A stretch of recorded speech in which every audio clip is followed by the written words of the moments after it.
ಸಚಿವ Rajanna honey trap ಪ್ರಕರಣ close ಆಗುತ್ತಾ? ರಾಜಕೀಯ ಆರೋಪಕ್ಕಷ್ಟೇ ಹನಿ ಟ್ರ್ಯಾಪ್ ಪ್ರಸ್ತಾಪ ಸೀಮಿತ ಆಯ್ತಾ? ಸಿಐಡಿ ಪ್ರಾಥಮಿಕ ವರದಿಯಲ್ಲಿ ಯಾವುದೇ ಸುಳಿವು ಸಿಕ್ಕಿಲ್ಲ. ಎವಿಡೆನ್ಸ್ಗಳ ಕೊರತೆಯಿಂದ ಕೇಸ್ ಕ್ಲೋಸ್ ಮಾಡೋದಕ್ಕೆ ತೀರ್ಮಾನ ಆಗಿದೆಯಂತೆ. ಗೃಹ ಸಚಿವರಿಗೆ ಸಿಐಡಿ ಪ್ರಾಥಮಿಕ ಮೌಖಿಕ ವರದಿ ಸಲ್ಲಿಕೆ ಆಗಿದೆ.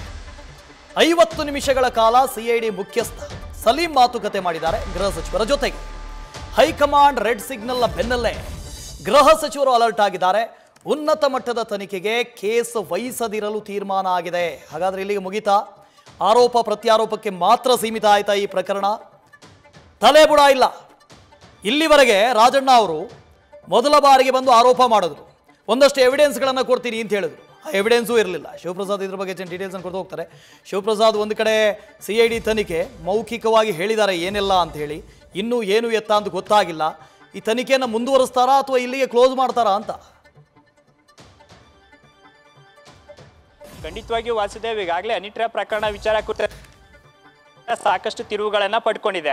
ಖುದ್ದು ಗೃಹ ಸಚಿವ ಜಿ ಪರಮೇಶ್ವರ್ ಅವರು ಈ ಪ್ರಕರಣ ಸಂಬಂಧ ಅಲರ್ಟ್ ಆಗಿದ್ದಾರೆ. ಸಿಎಂ ಸಿದ್ದರಾಮಯ್ಯ ಮತ್ತು ಸಚಿವ ಸಂಪುಟದ ಹಲವು ಸಹೋದ್ಯೋಗಿಗಳು ಹೈಕಮಾಂಡ್ ನಾಯಕರನ್ನ ಭೇಟಿಯಾದ ನಂತರ ಈಗ ಖುದ್ದು ಸಿಐಡಿಯ ಮುಖ್ಯಸ್ಥರಾಗಿರ್ತಕ್ಕಂಥ ಸಲೀಂ ಅಹಮದ್ ಅವರನ್ನ ಗೃಹ ಸಚಿವರ ವಿಧಾನಸೌಧದ ಕೊಠಡಿಯಲ್ಲಿ ಭೇಟಿಯಾಗಿ ಈ ಪ್ರಕರಣ ಸಂಬಂಧ ಯಾವ್ಯಾವ ರೀತಿ ತನಿಖೆ ಮಾಡಲಾಗ್ತಾ ಇದೆ, ಯಾವ ಹಂತದಲ್ಲಿದೆ ಅಂತಕ್ಕಂಥ ಮೌಖಿಕ ಮಾಹಿತಿಯನ್ನು ಕೂಡ ಗೃಹ ಸಚಿವರಿಗೆ ಸಿಐಡಿಯ ಮುಖ್ಯಸ್ಥರು ರವಾನೆ ಮಾಡಿದ್ದಾರೆ.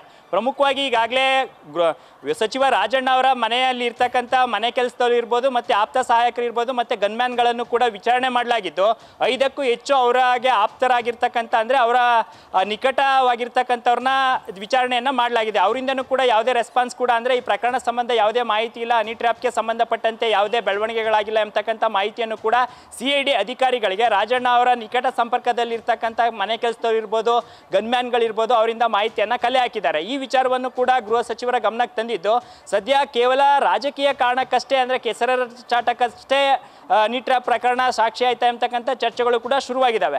ಇನ್ನು ಸದ್ಯ ಈಗ ದೆಹಲಿಯಲ್ಲಿರ್ತಕ್ಕಂಥ ರಾಜಣ್ಣ ಅವರು ಬೆಂಗಳೂರಿಗೆ ವಾಪಸ್ಸಾದ ನಂತರ ಸಿಐಡಿ ಅಧಿಕಾರಿಗಳು ರಾಜಣ್ಣ ಅವರನ್ನು ಕೂಡ ಸಂಪರ್ಕ ಮಾಡ್ತಾರೆ. ಅವರಿಂದನೂ ಕೂಡ ಈ ಪ್ರಕರಣ ಸಂಬಂಧ ಮಾಹಿತಿಯನ್ನು ಕೂಡ ಕಲೆ ಹಾಕ್ತಾರೆ. ಈಗಾಗಲೇ 2 ಬಾರಿ ರಾಜಣ್ಣ ಅವ್ರನ್ನ ಸಂಪರ್ಕ ಮಾಡ್ತಕ್ಕಂಥ ವಿಚಾರಕ್ಕೂ ಕೂಡ ಸಿಐಡಿ ಅಧಿಕಾರಿಗಳು ಮುಂದಾಗಿದ್ರು. ರಾಜಣ್ಣ ಅವರು ಸೂಕ್ತ ಕಾರಣವನ್ನು ನೀಡಿ ನಾನು ವಿಚಾರಣೆಗೆ ಹಾಜರಾಗಲಿಕ್ಕೆ ಸಾಧ್ಯವಾಗ್ತಾ ಇಲ್ಲ ಎಂಬತಕ್ಕಂಥ ಮಾಹಿತಿಯನ್ನು ನೀಡಿದರು. ರಾಜಣ್ಣ ಅವರನ್ನು ಭೇಟಿ ಮಾಡಿ ಅವರಲ್ಲಿರ್ತಕ್ಕಂಥ ಮಾಹಿತಿಗಳನ್ನು ಕಲೆ ಹಾಕಿದ ನಂತರ ಈ ಪ್ರಕರಣ ವಿಚಾರ ಕುರಿತಂತೆ ಅಂತಿಮವಾದಂಥ ಮಾಹಿತಿಯನ್ನು ಕೂಡ ಗೃಹ ಸಚಿವರಿಗೆ ಸಿಐಡಿ ಅಧಿಕಾರಿಗಳು ನೀಡಲಿದ್ದಾರೆ. ಈಗಾಗಲೇ ಹೈಕಮಾಂಡ್ ಇರ್ಬೋದು ಮತ್ತು ವಿರೋಧ ಪಕ್ಷಗಳು ಕೂಡ ಹನಿ ಟ್ರ್ಯಾಪ್ ಪ್ರಕರಣ ಸಂಬಂಧಪಟ್ಟಂತೆ ದೊಡ್ಡ ಮಟ್ಟದ ಸುದ್ದಿಯನ್ನು ಕೂಡ ಮಾಡಿದ್ರು.